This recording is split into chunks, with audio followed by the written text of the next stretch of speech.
একটা সময় অ্যাপলের রেড কালারের বিভিন্ন ধরনের ডিভাইস যেমন রেড স্মার্টফোন বা স্মার্ট ওয়াচ দেখা গেল, বর্তমানে কিন্তু খুব একটা আর দেখা যায় না, কারণ অ্যাপল এগুলোকে আর তৈরি করে না।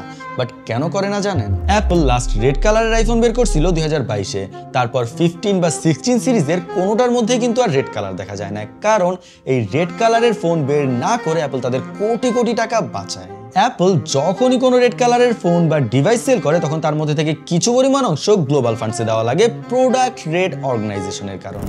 বাট প্রবলেমটা তখনই শুরু হয় যখন অ্যাপলের এই রেড কালারের প্রোডাক্ট প্রচুর পরিমাণে বিক্রি শুরু হয়, আর অ্যাপলের প্রত্যেক বছর কোটি কোটি টাকা ডোনেট করা লাগে। আর এর জন্য তারা annual world AIDS day promotional ইভেন্টও চালু করে। আর এখানে হয়তো কি যে তারা এই দিনটাতে অ্যাপলের যে কোনো প্রোডাক্ট সেলের উপর পার প্রোডাক্ট $1 করে ডোনেট করত।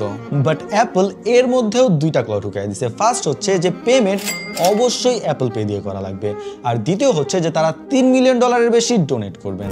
বিষয়টা একটু ডিসঅ্যাপয়েন্টিং, বাট কি আর করার আছে, অ্যাপল ইজ অ্যাপল। বাট আপনাদের মধ্যে কেউ রেড আইফোন ইউজ করছেন কিনা অবশ্যই নিচে কমেন্টে জানান।